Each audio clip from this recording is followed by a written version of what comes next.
we were discussing is that we were discussing about the first order nonlinear PDE. Okay, that's what we are discussing once again. So first order nonlinear PDE. So in this one, once again, what we are going to discuss is that we are going to discuss about with boundary conditions. Okay, so how does the characteristic ODE, and correspondingly we'll solve some we'll prove two theorems. Okay, so the general first order is just a recap since they come. Okay, so du u x equal to 0. So this is the first order nonlinear PDE. Now we have a boundary condition. This is in omega. Okay, this is in omega. This is omega, and u equal to g on gamma. Okay, gamma is nothing but the boundary of this one. So we were discussing about the curve where x equal to some simple problems we have discussed where x equal to 0 or means the coordinate, the boundary is going to be like a 0 boundary. Like we have discussed two things. So one is this boundary we have discussed. Okay, this domain we have discussed. So that boundary is going to be this line is going to be there. Okay, it means it is a straight line. Similarly, this one we have discussed where this is going to be a straight line. So if it is a straight line, if it is not a straight line, you can convert that, you can reorient that, or you can just transform it into another domain where it can be straightened. For example, instead of this line, suppose I have a line here. This is my boundary. Then automatically you can retransform. Okay, you can just transform that to the adjust this boundary in such a way that it can be coinciding with this one, so that you can identify what are the things to be done. Okay, so that is the way you can do it for the boundary conditions when the lines are straight. Okay, the gamma is going to be a straight line. Now what we are going to do is that for this the characteristic ODE which we have already discussed. Okay, p dot is going to be t minus dxf minus dz f into p. Okay.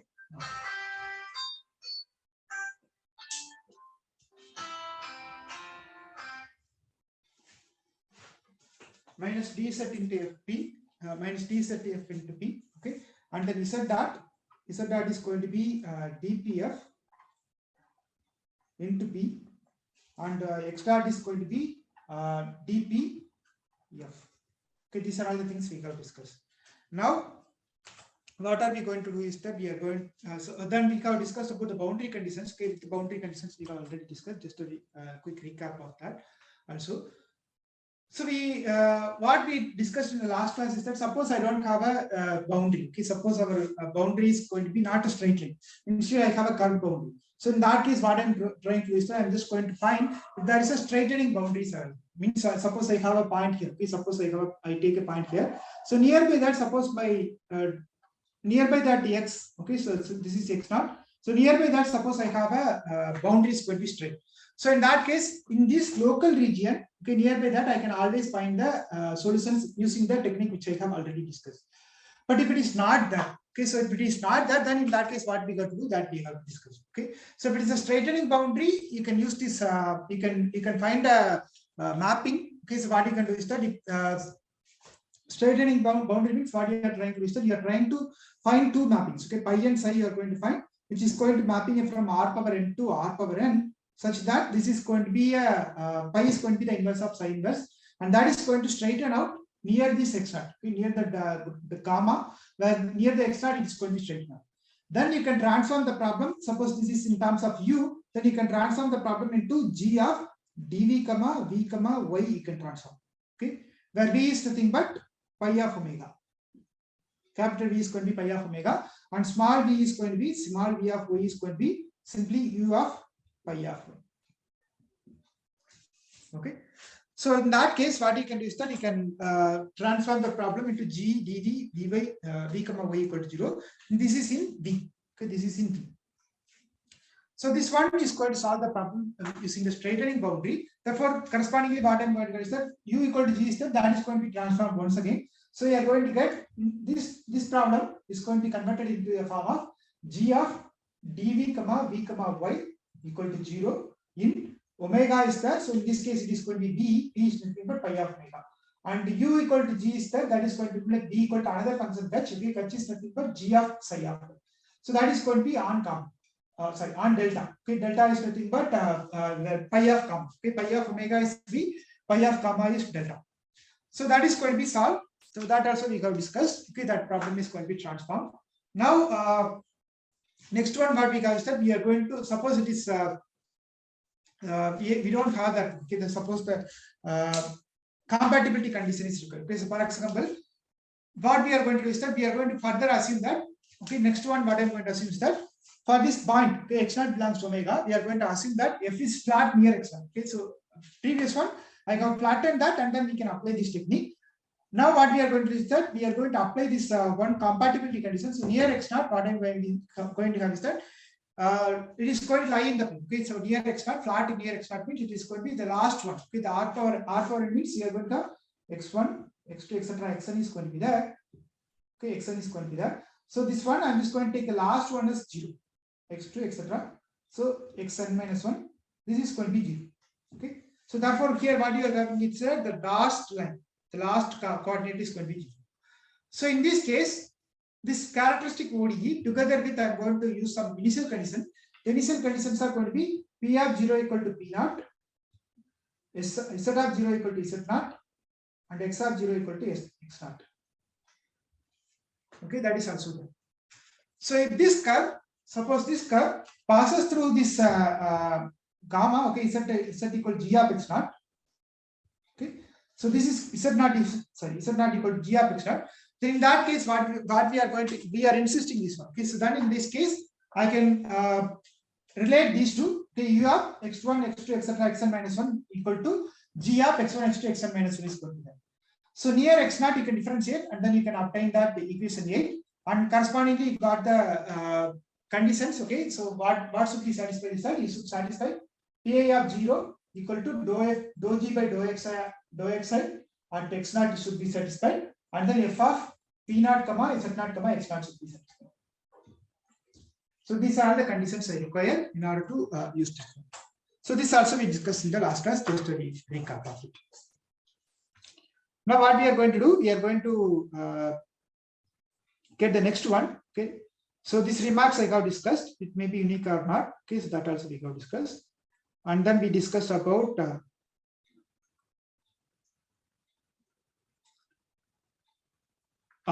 and then we discussed about how to construct the solution. Okay, so suppose x0 belongs to omega. Okay, I don't have any assumptions right now. Suppose x0 belongs to omega. Now what I'm going to assume is that suppose that lies in the plane xn equal to 2, means it is going to be near the plane xn equal to 2, means this is going to satisfy this one. Okay, this is going to be satisfy this one. x1, x2, xn minus 1 is going to be. Now we got this one. P of P0 of P0, Z0, X0 is admissible. Okay, it is admissible. Means these are satisfied. These two are satisfied. Then our goal is how to construct a solution for our PDE in near X0.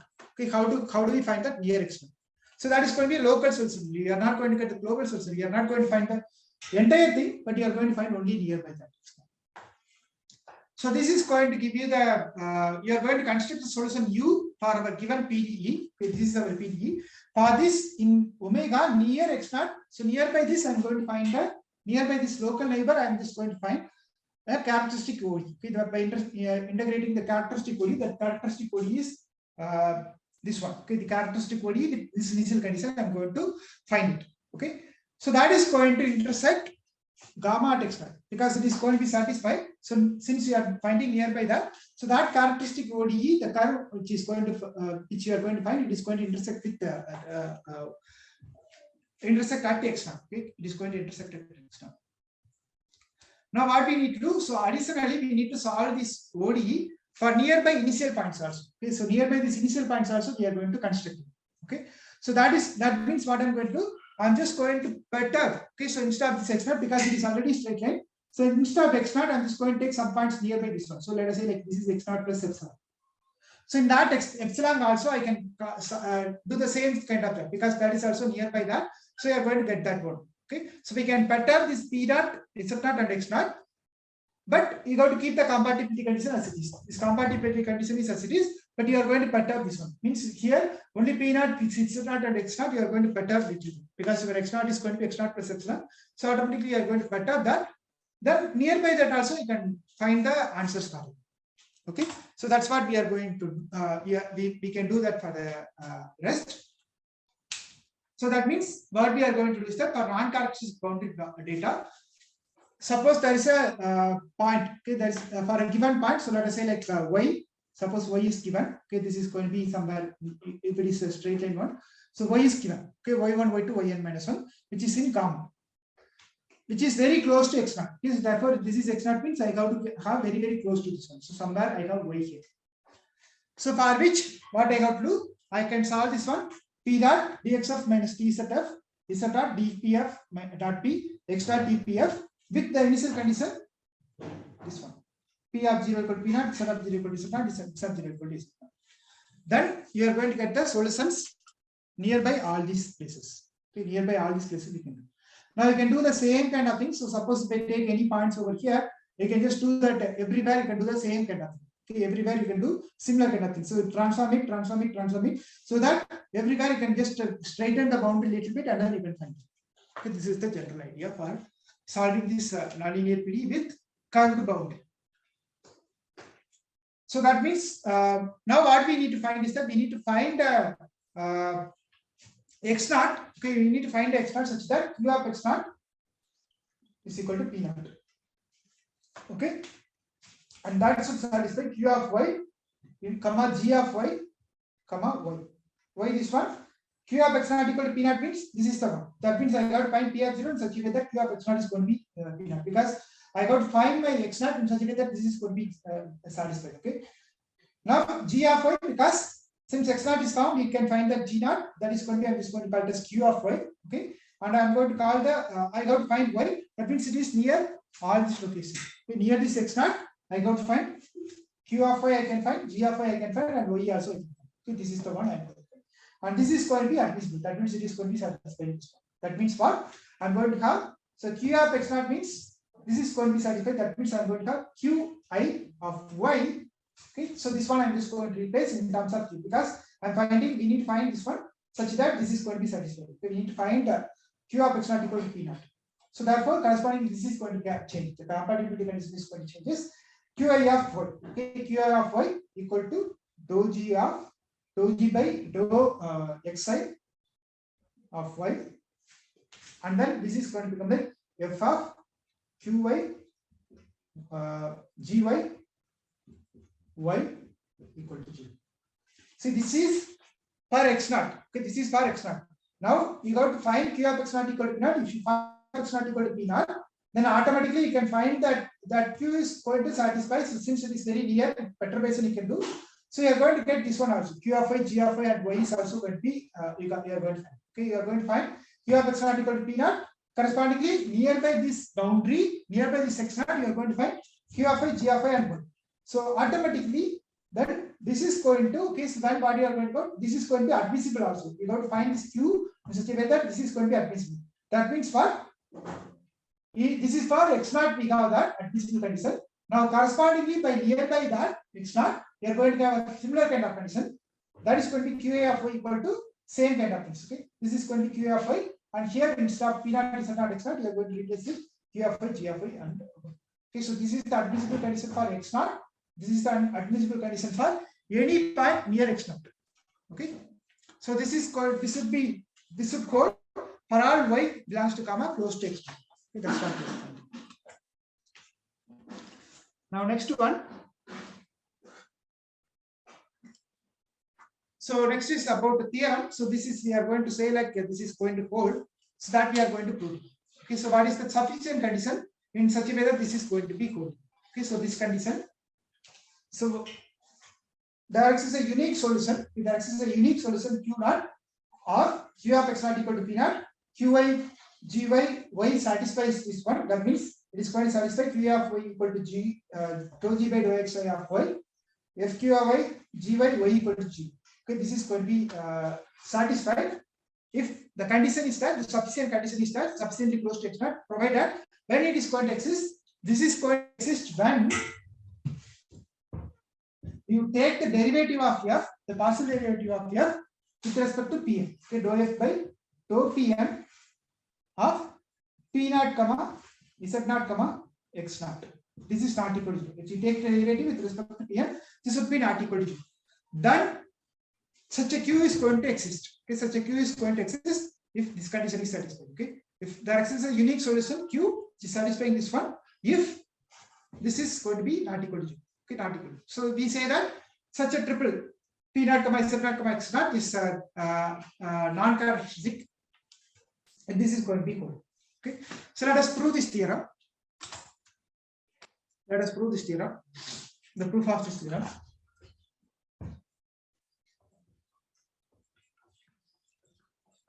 So let us take y belongs to R power n. So proof as follows.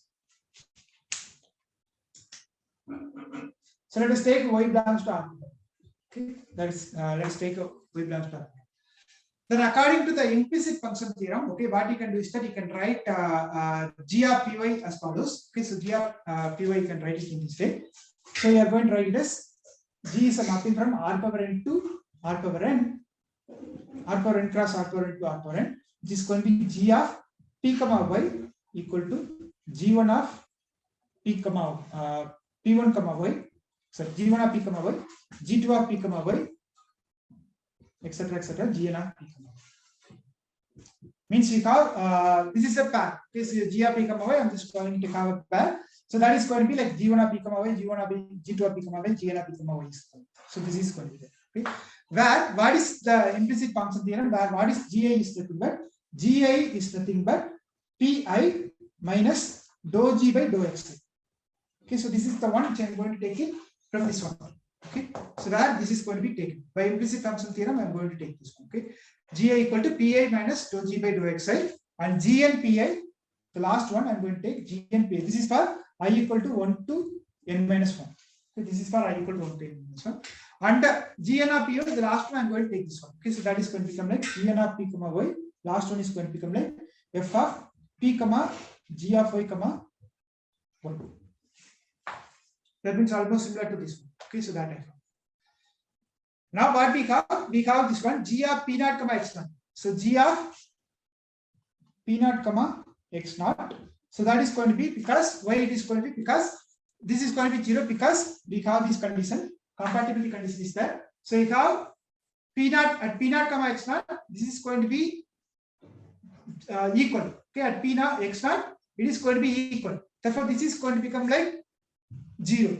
Okay, and gn of p naught of z naught comma x naught, that is going to be 0 once again here. Okay, if I put p naught comma x naught, it is going to become a p naught x naught, and x naught is going to come. This is going to be 0. Okay, so therefore g of p naught comma x naught is going to be completely 0. Okay, using the compatibility condition, these two conditions. Apart from this, suppose I calculate determinant of, okay, so determinant of dp of g of p naught comma x naught. So this is going to become like, what is the determinant of this one? This is going to be, okay, this is going to be simply the I got to take this one. This is not going to be there. Only this determinant is going to be there. So therefore, this is going to become like dou f by.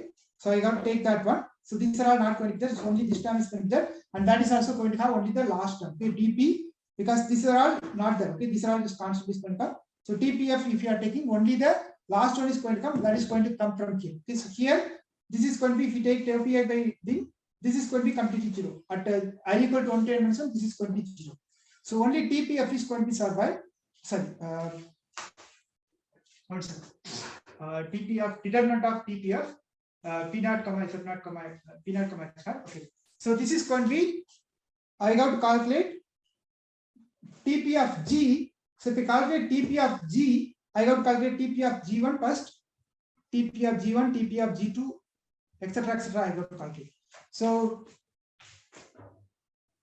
yeah, TP1 of G1, TP2 of G1, etc. So here it is going to be GI of PI. Okay, so in this case you are going to get the matrix like this is going to become like 1 is going to be there because P1 is going to be there, remaining are going to be 0. This is going to be 1 is going to come because if you take this one, I got to take all combinations. Okay, TP of GP of X naught means it is going to be a matrix. Okay, it is going to be a matrix because DP itself is having P1, P2, Pn is going to be there, and here you have another n entries are there. So you are going to take TP1 of G1, TP1 of G2, TP1 of G3, TP1 of Gn, etc. So that is going to be occupied over here. So TP1 of G1 is going to be 1, TP1 of G2 is going to be 0 because this is going to be P2 minus dou G is going to be there. That is not going to be there. So the rest are all going to be 0. Similarly, TP1 of TP2 of G1 is going to be 0 because here only P2 is going to be there. So therefore, this is going to be 10. So etc. Up to n-1 entry, you are going to get identity matrix is going to come. Okay, up to n-1 you are going to get the identity matrix. Now TPn, in that case, you are going to get only this one. So that is going to be having only P1, P2, Pn, nothing is going to be there. Only Gn is going to be there. So at that location, it is going to become like simply dou f by dou Pn.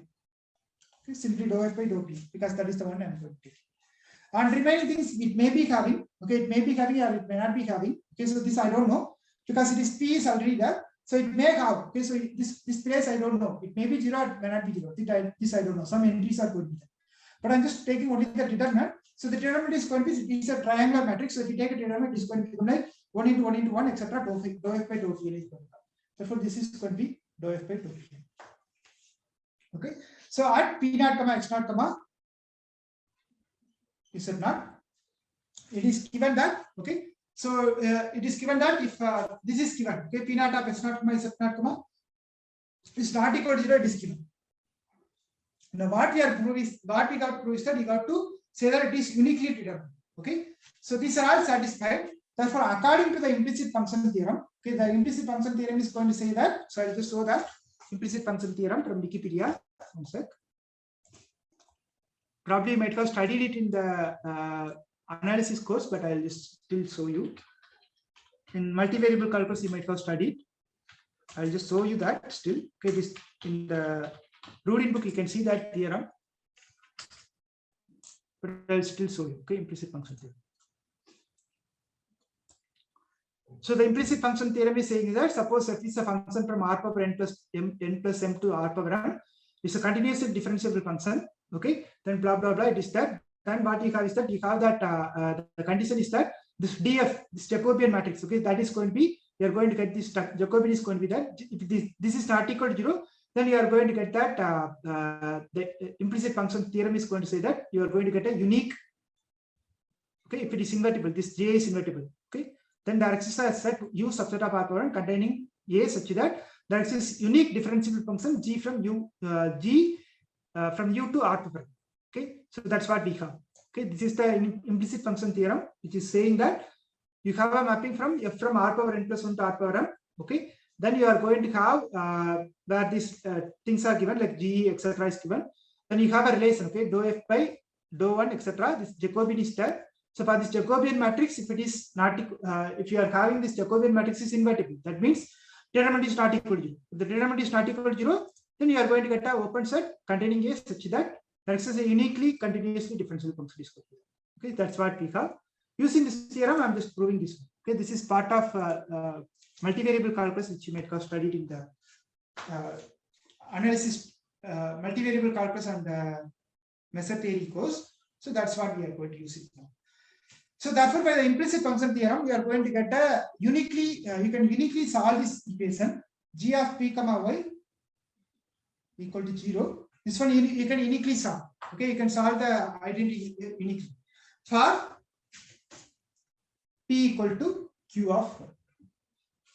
Okay, provided its y is very close to close enough to x naught. Okay, the x naught is given very close enough to x naught, then you can see that. So that's what it is explained in the implicit function theorem. You are going to find a small neighborhood near that A, and nearby that you can always find the open set, and there it is going to be such uniquely you can say that. So that's what we are doing here. Nearby x naught, we are going to find it exactly the same thing. Okay, so using this, yeah, that's how the proof is done. Okay, so using the implicit function theorem, this is going to be uniquely determined. Therefore, you are going to get satisfied this one, then the rest are going to be satisfied. That's all. Okay. So if the gamma is not flat near x naught, okay, if the gamma is not flat near x naught, then in this case, what you can do is that this condition, okay, dp of f, the condition, this condition, okay, suppose this is not there. If gamma is not flat near x naught, okay, you have a x naught here. So suppose near this it is not flat, this having height. In that case, what you can do is that you can apply this one dp of f of p naught comma z naught comma x naught dot gamma of x naught, where gamma is nothing but means you can apply the directional derivative. Okay? Dot gamma x naught, if this is not equal to 0, then also you are going to get the similar kind of things. Okay? So if this is not there, you can apply the directional derivative. Okay? Using the directional derivative, you can get it. That means this is nothing but dou f by dou nu of p naught comma z naught comma x naught. Okay, this is not equal to 0. If this is not equal to 0, also you can apply that. Okay, if it is not, if gamma is not flat here, because the normal derivative for this, actually the normal derivative is going to be like this one. You are going to take it. Okay, the normal derivative is going to be this one. So you are going to get a normal derivative instruction. So this is going to be there. Okay, if this is not there, dou f by dou pl, this is not there, then you can take the normal derivative. This is the normal direction. Okay, I'll just write this nu. So for this nu, you can calculate what is the normal derivative. So that is not equal to 0, also you can apply this. So let us see one problem. Okay. The problem is that ux plus u square uy equal to 1 and u of x comma 0 equal to 1. So this is already flat near that x naught. Okay. So therefore we won't get into the trouble. So let us take this problem. Ux plus u square uy equal to 1 in r square and u of x comma 0 equal to 1 on r cross y equal to 0. So for this problem, the general solution you can calculate this way: u cube minus u cube by 3 minus y equal to f of u minus x. You can calculate this using the previous things. So you can calculate the, what you have to do is that calculate what is your TP. Okay, so this problem you got to write it in terms of PQ. So this is going to be P plus Z square Q equal to 1, and then U of x comma 0 is there. So you got to calculate what is your TP, means TP you got to calculate, TQ you got to calculate, and then you got to calculate what is your DZ, and then you got to calculate what is your DX. DX is going to be 0, DZ is going to be 2ZQ, and TP is going to be 1, and DQ is going to be Z square. Then you got to use the characteristic ODE, and then you got to solve this problem. So that part I leave it as an exercise, so that you can just check it out. Okay, that is exercise. So after you solve that one, you are going to get this one u cube. Then you got to obtain the z equal to p dx plus q dy. Okay, this one also you got to obtain. Okay, so after obtaining this one, you are going to get this one. So that part we have already discussed, so I am not going to explain that. So u cube by 3 minus y equal to f of u minus x is going to come. Once you solve this problem for the characteristic ODE, you are going to get that. Then apart from that, what you have is that u of x comma 0 equal to 1 is going to get. So if I substitute it over here, this is going to become like, we are going to get u cube is going to become like, so u of x comma 0, that is going to be 0 here. So you are going to get 3 into f of u minus x, that is going to be f of x minus x is going to become like 0. So you are going to get f of 1 is going to come. So you are going to get simply the so f of u is going to be there. So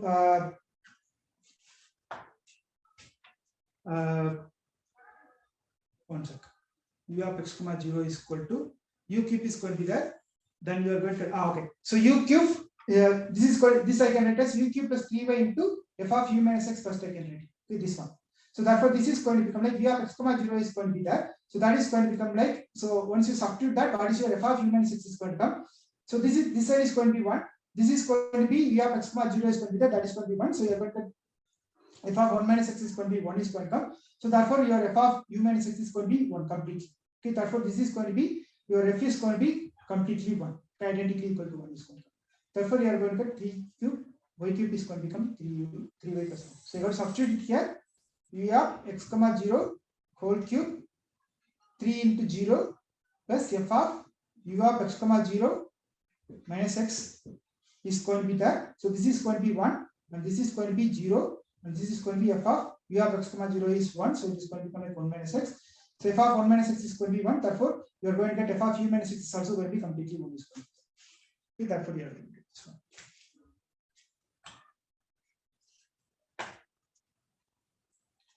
So next one. So the question is that we were trying to solve the problem for a non-characteristic boundary data, means it is not having the line flattened boundary was not there. So in that case, our question is, did we achieve our goal? Okay, did we achieve our goal completely? That is, use the characteristic ODE to build solution u of 1 and 2 at least near gamma. Okay, near this gamma at least achieve this one. So that is the question. That was our code.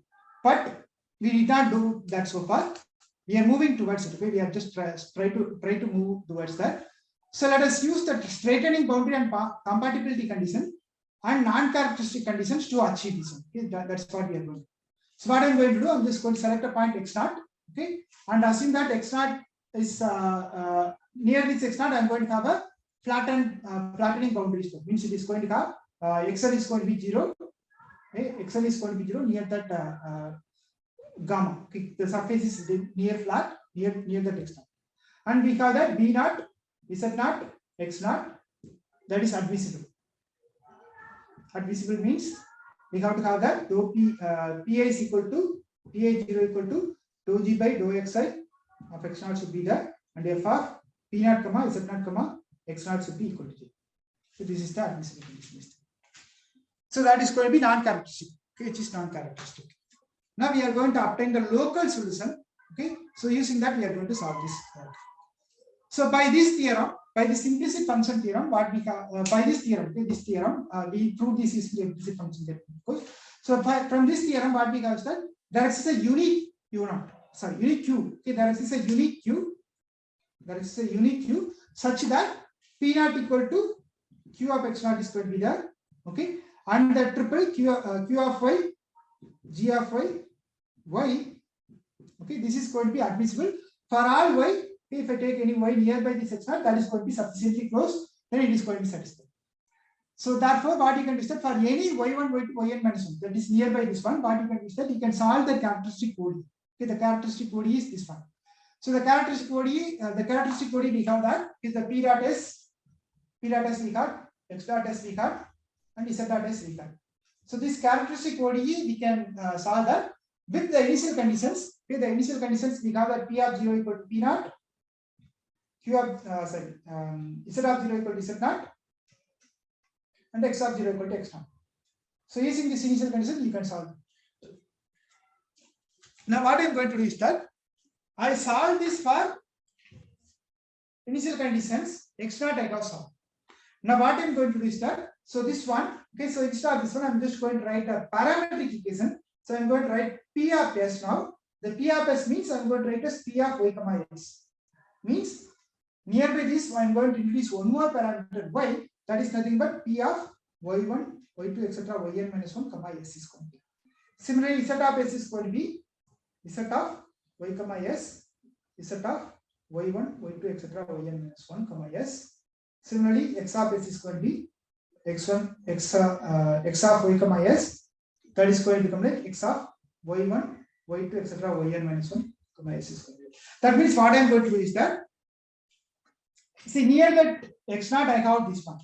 Now I am going to do something nearby this one. So for which I am going to introduce a parameter yes. That parameter s is going to be tuning this one, and then you are going to get the solutions from. You are going to tweak the solutions from that one, and then you are going to get the answers from the point y. Okay, for the y I am going to get that. Okay, so that's what we are going to do in the next one. So that is the local solution we are going to get. Okay, the local solution that we are going to prove it using a theorem. Let us see this theorem. Okay, so that is called local invertibility. Okay, that is called local invertibility. So we assume that. So assume we have non-characteristic condition. Okay, we have a non-characteristic condition. That means what? I have dou pn by, sorry, not dou pn, fpn. Okay, fpn. Yeah, that is correct. Dou f by dou pn. Okay. So that is because of the previous theorem. So I have this one. So I have a condition that dou f by dou pn of p0 comma x0 comma z0 comma x0. Okay, z0 comma x0 is not equal to 0. Means from the previous theorem I have this one. Okay, then that there is a unique q is going to exist. So from that theorem we have this one. Then in that case, then there exists an open interval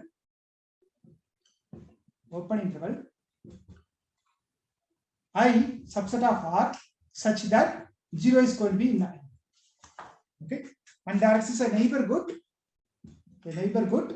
okay, W of x0 in gamma is subset of R power n plus 1. And there exists a neighborhood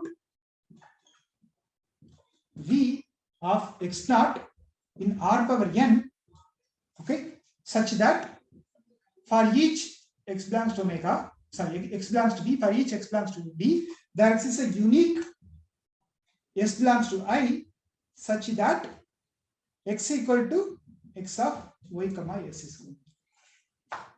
Okay. So here the mapping, I'm just mapping x and s, okay, the mapping x to s, okay, that is, and x comma y, x tends to x comma y are c square, twice continuously differentiable. The mapping x comma y, they are going to be twice continuously differentiable. So let us prove this theorem. Okay, let us prove this theorem. So what we have is that we are going to take a sorry, one small mistake here, r n minus 1. Yeah, this is r n minus 1, not n plus 1, n minus 1. Yeah. Okay. So what we are going to do is that we are going to let us take x naught comma 0. Okay, x naught comma 0 equal to x naught. Means I'm just going to take it near that. So this is the flattened boundary. Okay, so this is the one. So I'm just taking that x naught x1 is going to be 0. That is the reason I'm going to this one. Okay. So by inverse mapping theorem, what we can obtain is that, so this is the case, we can obtain the determinant of dx of x naught comma 0 is not equal to b. Same thing, whatever we discussed, the same thing. So you take that x1 matrix, you can take it 1 0 0 0 is going to come 0 1 0 0 etc. The triangular matrix is going to come, then you are going to do this one. Okay. So far, so we'll do that. So y is going to be 2. So x of y comma 0 is going to be y comma 0 in this case. Okay, where y belongs to common. X of y comma 0 equal to y comma 0, y belongs to common. So if for I equal to 1 to n, I'm going to calculate what is dou x j by dou y I of xi comma 0. So that is going to be delta ij. That's what we have. That matrix I have discussed in the last itself. That's what we are discussing here also. J equal to 1 to n minus 1 and 0 is j equal to n. Okay, this is going to be. So therefore, what you are going to have, dou x j by dou s you are going to calculate. So dou x j by dou s is going to become like dou x j by dou y into ya into dou x is going to come. So but dou xi by dou ya is going to be delta ij, that is going to be surviving only when I and j are same. So therefore, what you are going to have is that you are going to calculate what is dou x j by dou s. So that is going to be dou x j by dou y I into dou y I by dou s is going to come. So this is going to survive only when, so dou yi by dou s is nothing but you are going to, this is going to become like fp I, okay, this is going to be fpi of x t naught comma z naught comma x naught is going to come. But this is going to be surviving one only when I and j are going to be same. So therefore this is going to become like fp, okay, you have to take this one, dou x j by dou yi into fp is going to come. Okay, so this is going to become like, we are going to get only when I and j are same, it is going to come, therefore it is going to become fpj. Okay, otherwise it is not going to serve. So dou x j by dou s is going to be this one. So you are going to get actually the summation here. Okay, you are going to get a summation here. So yeah, you are going to get a summation and then you are going to get this one. Okay, because your xj, your x is a function of y comma s is going to be there. X is a function of y1, y2, yn is going to be there. So if I calculate what is dou x j by dou s, so you can see this one. Dou x j by dou s is going to become like dou xi by dou yi, dou y by dou x j by dou, sorry here, dou x j by, dou x j by dou yi, dou x j by dou y1, dou x j by dou y2, dou x j by dou y3, etc. is going to come. So these are all going to be there. Into each y is also function of s is going to be there. Therefore, you are going to y1 by s, y2 by s is going to come. So you are going to get this one. Okay, that's what you are going to get. So therefore, you are going to get your dou x j by dou s is going to become like only dou p. This is going to be 7. Remaining things are going to be cancelled. So therefore, simply I am just going to write this is going to be fpj. Okay, so this one you got to differentiate all the things.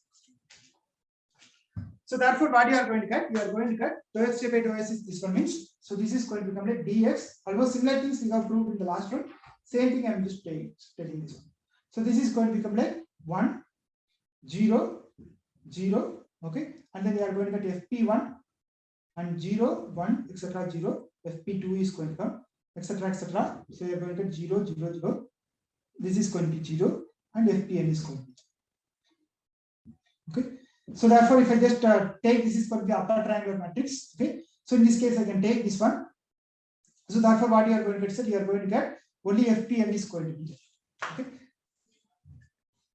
But what is FPN? Dou F by dou PN is going to be not equal to 0. Therefore, the determinant is not equal to 0. Okay. This dx is not equal to 0. Determinant of dx is not equal to 0. Okay. Therefore, the proof is done. That's all.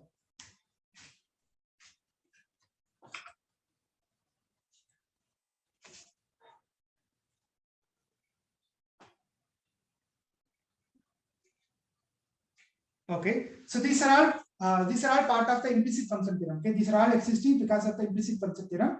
This is going to be true only if this is not equal to 0. Okay, so this is going to be satisfied because we have that all the implicit function theorems, which is we already proved that. So from that one, it is going to be there. So therefore, if your determinant of x0, 0 is not equal to 0, that means you are going to get this p of s, z of s, and x of s is going to come. That means the mapping x to s, y is going to be existing. Okay, therefore that is also going to be a c square function because you already have fp1, fp2, fpn is going to be there. p0 is already one time differentiable. So f at p1 I am just doing the second time. Therefore, that is also going to be c square is going to be there from this one. So therefore, from this theorem, what is the use of this theorem is that by this theorem, for each x in omega, okay, suppose I take a point x in omega, okay, then we can locally, uniquely solve the equation. What you can do is that you can solve this equation x equal to x of y comma s, you can solve, okay, for y equal to y of x and s equal to s of x. Okay, you can solve this one. So what you can do is that you can define for each x in omega, okay, and s comma y in this one. What you can define is that you can define u of x is going to be z of y of x comma x of x. Okay, this one you can define, and p of x is going to be p of y of x comma z of x you can define. So that is similar from this one. Okay, p of x is going to become like, so s is a function of s of x, therefore I am just writing this. Y is also a function of x and s is also a function of x. Therefore, this one I can write as p of x. So p of x is going to become like p of y of x. Z of x is going to become like z of y of x comma s of x. That's all. Okay. So therefore, what we are doing is that we are solving near x naught. Okay, it's only solving near x naught. That is locally. Then what you can do is that you can just leave it. Means you can just stitch that things together, and then you can obtain the solution for the complete PD. Okay, the complete PD you can obtain the solution. Means the complete domain you can do that. So far in the last two class we were struggling to solve near the x naught only. So once you solve for x naught using the implicit function theorem, you can find the mapping in such a way that this is going to be mapped it locally. That is flattened already. Non-characteristic data is already. Admissible conditions are there. All these things are satisfied. Therefore, we found the solutions near the x naught. Now, from today's class, what you can do is that you can find that locally the solution. Then you can stitch it everywhere. So what you can do is that you can just find x naught over here. Then you can find that. Then you find another one over here, another x naught. Okay. Then you can stitch it over here. Then another one like here. So let us say x1. This is x2. We take. Then stitch it. Okay. Solve it here. Solve it here. Like this, you solve everything together and then stitch it together. Then you are going with the answer. Okay. That's what we are doing with the solution. Means you cannot solve it globally, but you are going to solve it very, very small domain, and then you are going to update it in the global space. Any questions?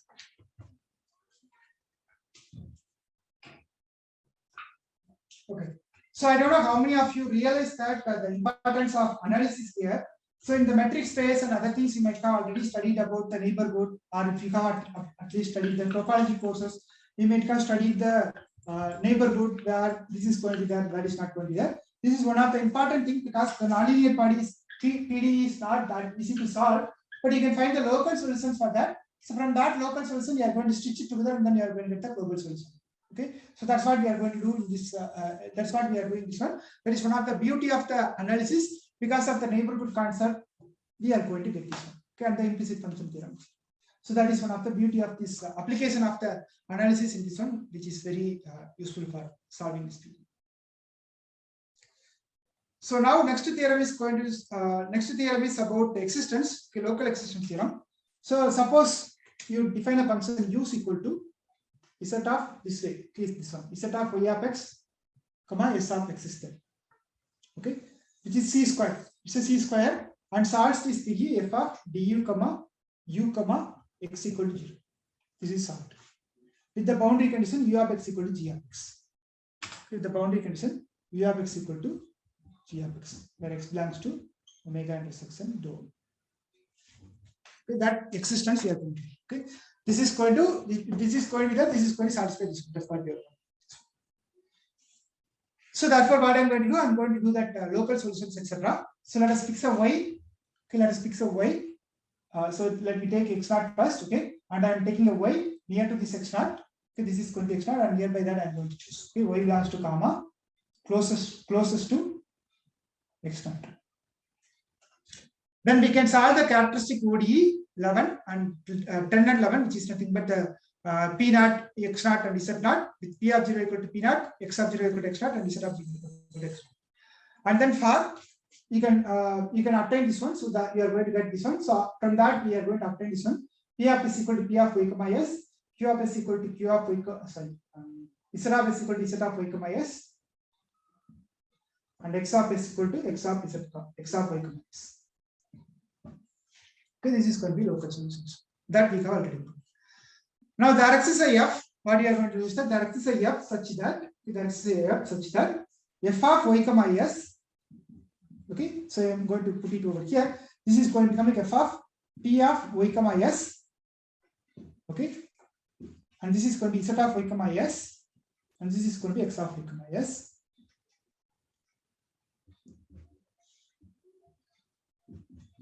Equal to 0. Okay, where s belongs to R.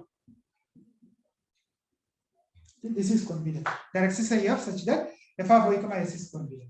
And this is going to be sufficiently close to x prime. Okay, that is going to be there. Now, next, what I'm going to do, I'm just going to use this one to claim the next claim. Okay. So, by the compatibility condition, so how this is going to exist, that claim I'm just going to prove it.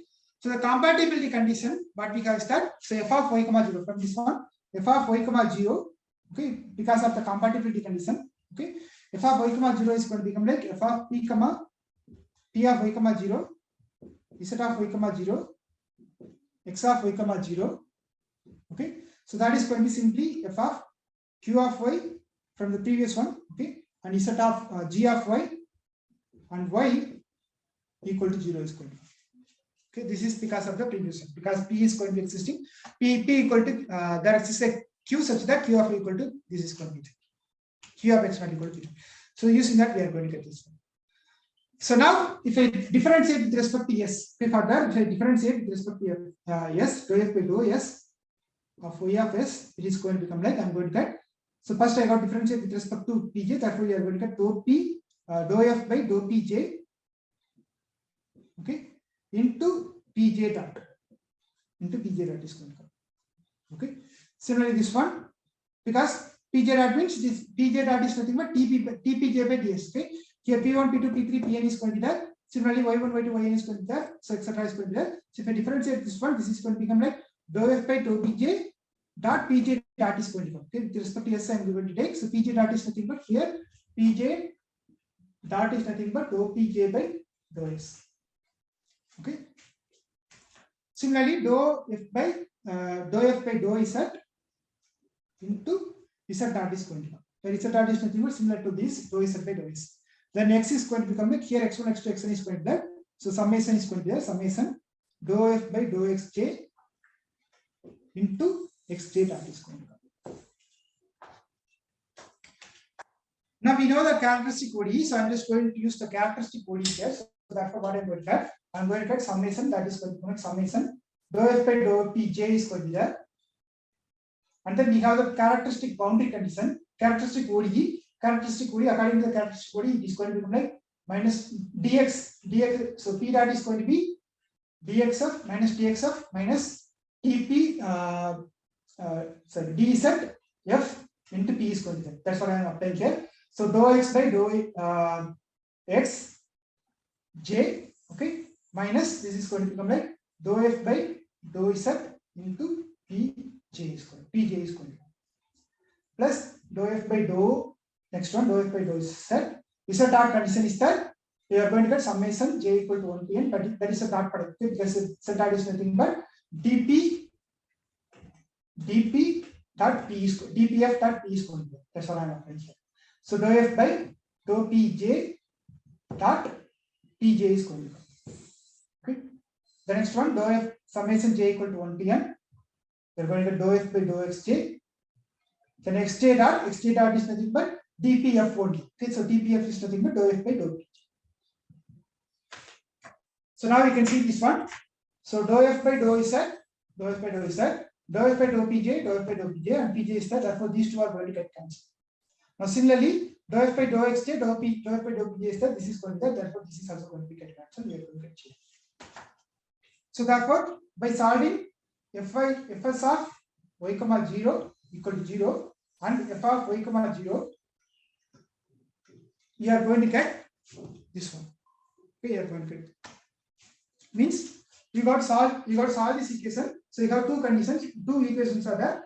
One is dou f by dou s equal to 0, another is f at 0 equal to 0. This is a simple ODE initial value problem. We can solve this one, and this is going to be uniquely determined. Therefore, we are going to get this mark. Okay, f of y comma s is going to be obtained. So therefore, this is going to exist. Okay, this is going to exist. So next one, what we are going to do is that we are going to use therefore from the local invertibility, what we have is that we can get this one. So we are going to get f of, so from that we are going to get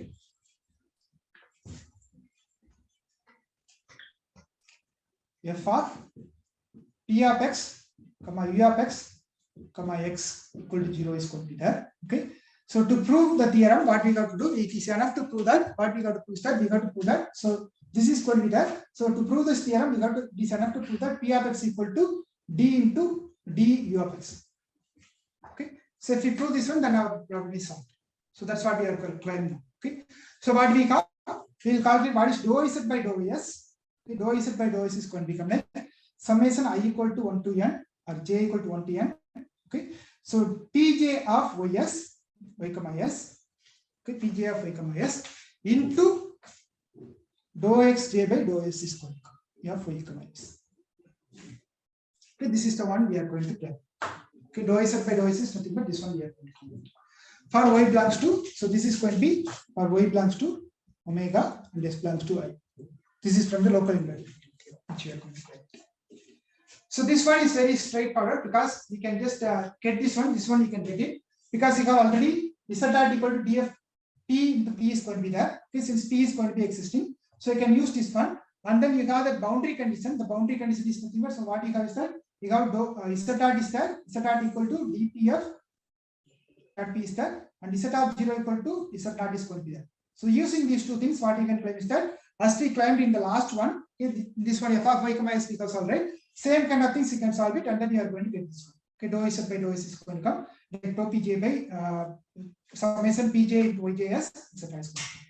So therefore, this claim is also immediately follows. Okay, so therefore, what we got is that you got the solution for your problem, and the theorem is going to be done. Okay, so the claim for, okay, one more claim is there. I think that is the last one. One more is there. Let me see. I think this is the last claim. One sec. Okay. Yeah, this is the last claim we are going to prove. Then our proof is done and the lecture will be done. So let us prove the last one. Okay, is there a claim 4? The claim 4 is that we are going to prove dou z by dou y. Okay, we are going to prove that dou z by dou y, that we are going to prove it. Okay, let us prove this one. So the claim 4 is that dou z by dou yi, this is going to be dou z by dou yi, dou z by dou yi. So this is the one we are going to claim. Dou z by dou yi of y comma s is going to be this one. Okay, dou xj by dou yi is going to be. Okay, so this is the one we are going to claim. Okay. So if we climb this one, then almost our the previous part will be done. The step will be followed. So let us fix a y belongs to gamma. Okay. So this one I'm just going to split it into two parts. Okay. So let us fix the y belongs to gamma. Okay. So for which what I'm going to apply? I'm going to apply the following. For y belongs to gamma, I'm going to define Ri of s. Okay, Ri of s is nothing but dou z by dou y. I'm going to take it that minus, okay, minus this term. Summation p j dou x j by dou y. Okay, this one I'm going to do. Now what we got to do? Prove. We got to prove this one. So proving this one is same as proving that Ri of s is going to be 0. Okay, this is what I got to get. So for which order will be that I will differentiate this once again, and then I will just use the boundary condition, and then I'm going to apply it. Okay, so let's prove that. So we got to prove this one. Ri of is equal to 0. This is to be to prove. So let us prove this one. So using that boundary condition, non-characteristic boundary conditions and the theorem, okay, which we have discussed earlier, Ri of 0, okay, Ri of 0 is going to become at the initial condition, it is going to become like dou g by dou yi or dou xi. Okay, dou g by dou xi, okay, minus qi of y, that is going to be 0. This is from the previous theorem. Okay, dou g by dou xi minus qi y equal to 0 is going to be. Because we got to satisfy that, so that condition was saying that qi should be equal to dou g by dou xi, it should be satisfied. Okay, at x naught it should be. So therefore this is going to become like Ri of 0 is going to be 0 is going to come. Now next one what I am going to take, I am going to take Ri data of s equal to 0, Ri data of s I am going to take. So that is also 0 and Ri of 0 equal to 0, then you are going to get the answer is going to be 0. Okay, that's what we are going to do. So Ri data of s is going to become dou square z by dou yi dou s. Okay, that is going to become like summation dou p j by dou s. You got to use the UV rule. Okay, the product rule you got to use into dou x j by. So this one, yeah, this one I'm just going to sorry. Dou square Ri of s, okay, this is fine. Yeah. So this one I got to use the product rule. So minus dou p j by dou s into dou x j by dou y is going to come. Okay. Minus, we are going to get pi is going to be constant there. This summation is there. And then you have to differentiate that one. That is going to be dou square x j by dou y j dou s is going to come. This is with respect to s here. So similarly, what we can do, we can just so we can get this one dou square is set by dou s dou y. Okay, this is also going to be same. Okay, dou square is set by dou y. So that is going to become like summation. Okay, dou square is set by dou s dou y. This you are calculating. That is dou p j by dou xs. So the ps is, I'm just doing this one. Okay. This dou s by dou s is there, that I'm just differentiating. Okay, with respect to yi, I'm differentiating. That's what I'm doing here. Okay, so therefore we are going to get dou p j by dou y I. This is with respect to that previous one. I'm just differentiating with respect to y. Therefore, this is going to be dou p j by dou y I into dou x j by dou s is going to come plus p j into dou square. This is going to be everywhere. Dou square x j by dou y I dou s. This is from. I'm just differentiating this equation. Okay, equation number 22. I'm differentiating with respect to y. I. Okay, if I differentiate with respect to y, I'm going to get this one. So therefore, I can substitute it over here because I know this one, because the continuous differentiable I'm just assuming. Therefore, you can just assume the dou square is by dou s and dou square is by dou s both are same. So therefore, that is going to be summation. So I can substitute it over here. Okay. So therefore, this one I'm just going to replace it. So this is going to be there. Okay. So this is going to be there plus. Okay. So therefore, this is going to be there. Now what you can do, you can just simplify this one. Okay. This is going to be like dou p j by dou yi dou x j by dou s minus, I'm going to take this one. Okay. Minus dou p j by dou s into dou x j by dou yi. Then I'm going to take it. These two terms I'm going to combine. And then this one, this is going to become like p. The pj term I'm going to apply, the characteristic conditions I'm going to apply. So that is going to become like pj. One second. Dou pj by dou yi.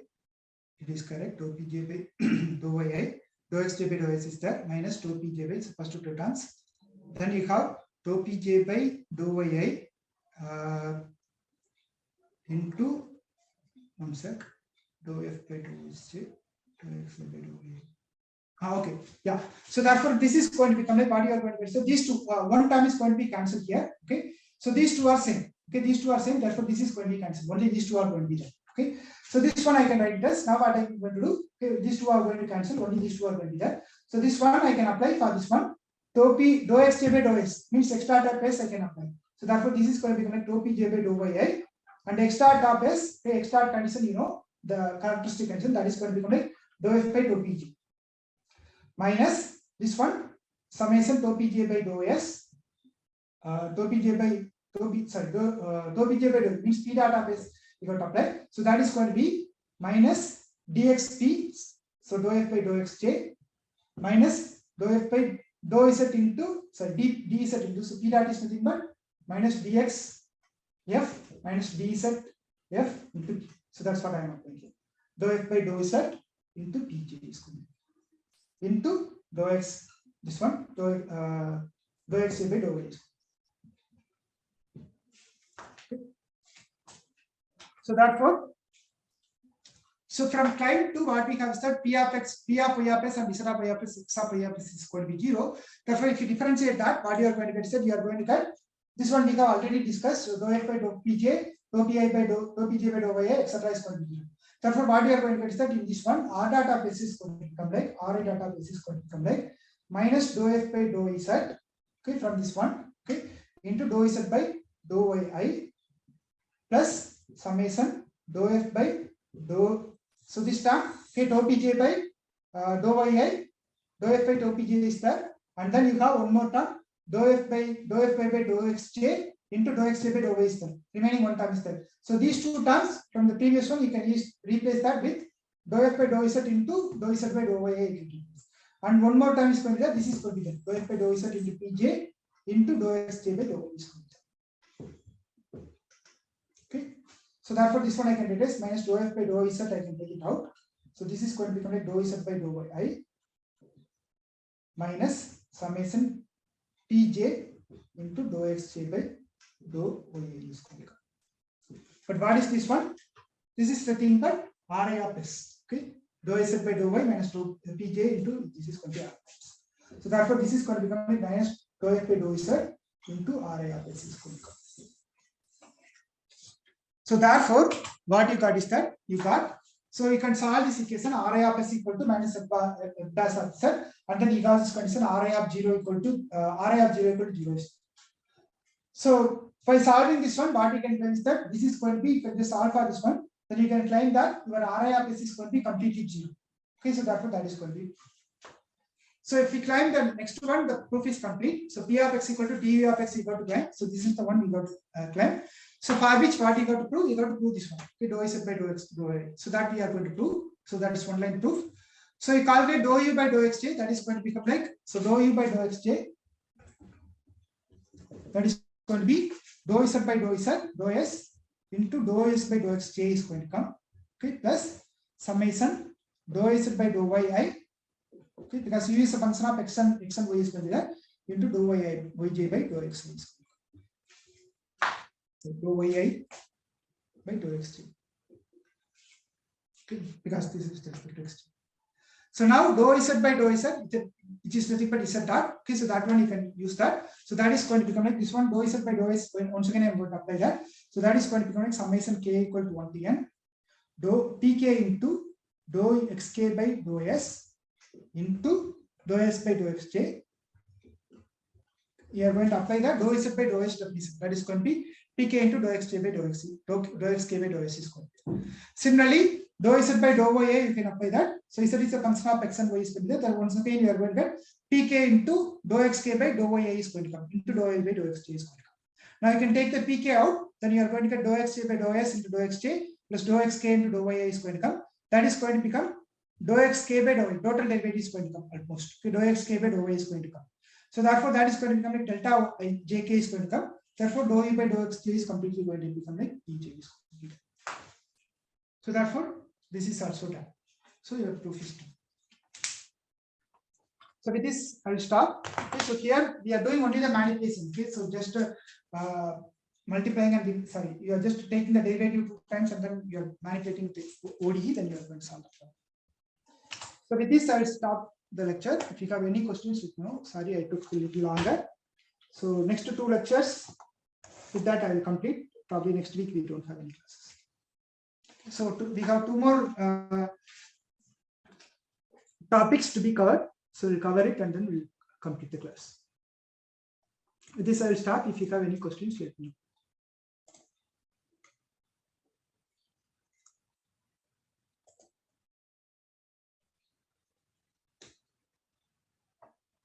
know. Any questions? Okay. If not, thank you. We'll meet on Wednesday.